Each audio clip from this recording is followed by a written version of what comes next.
Big lake out there at Sunset Park, Sunset and Eastern, is a magnet for people and birds and other critters. But visitors are often exposed to gruesome evidence of carelessness caused by fishermen. A walk through the park is anything but idyllic, according to residents who make daily visits. The I-Team's George Knapp has the story. The lake at Sunset Park is a great place to spend some time lounging, walking your dog, or fishing. Most fishermen are considerate, but some are not, and the results are horrific. Some of the video you're about to see is graphic and disturbing. Sunset Park is about as good as it gets for waterfowl. The lake is a year-round home to ducks and geese and other birds who like the climate and the steady food supply.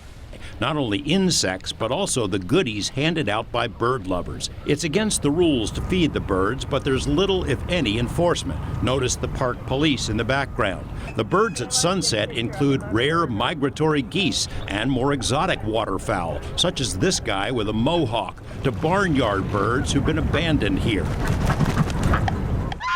Locals come to birdwatch, walk their dogs, or cast a lazy line into the lake to catch trout or other fish that are regularly restocked. And that's where the trouble begins. I do not come to the park anymore without my tools to help birds. And Anula Wildrich uses her tools almost daily to deal with the trail of animal carnage caused by discarded fishing gear. She and a few others have been documenting the damage and rescuing birds for the past few years. This duck with a fishhook in its bill could be the poster bird for this issue.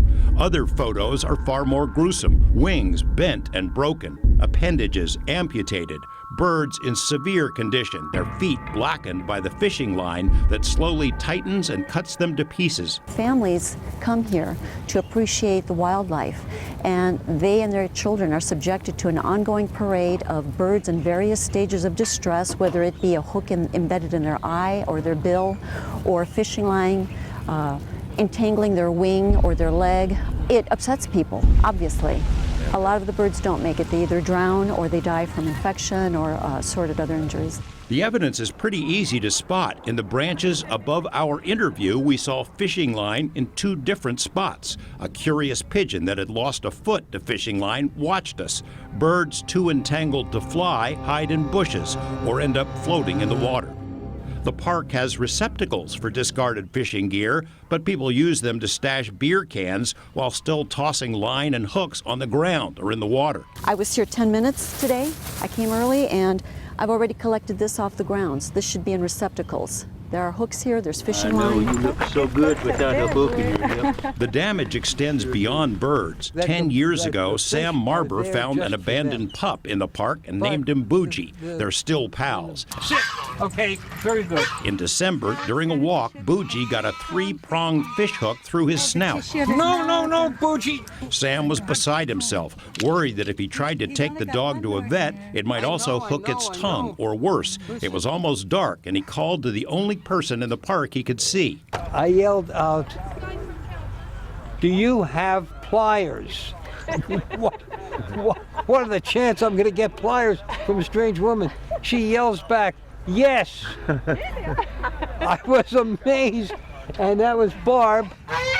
The woman with the pliers helped remove the hooks from Bougie, who was taken to a nearby vet for treatment. It turned out Barbara Bogar is one of the park regulars who looks for injured animals while collecting hooks and line off the ground. I actually made a list. I was telling Anula. Hello there. Bogar has been collecting the evidence and documenting the damage. And I think we got it just in time. She videotapes many of her frequent encounters with victims of fishing gear and the heartbreaking consequences. And it is so tight that it killed this toe. I made a list because I thought, how many times is this happening after Sam and everything? There were like 28 birds in 2 months.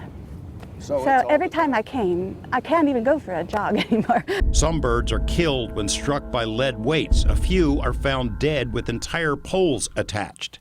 I always carry these in my pocket and tweezers and magnifying glasses because you have to see, it's so deep. She and the other volunteers often take injured birds to vets and pay the bill out of their own pockets. And they videotape many of the success stories.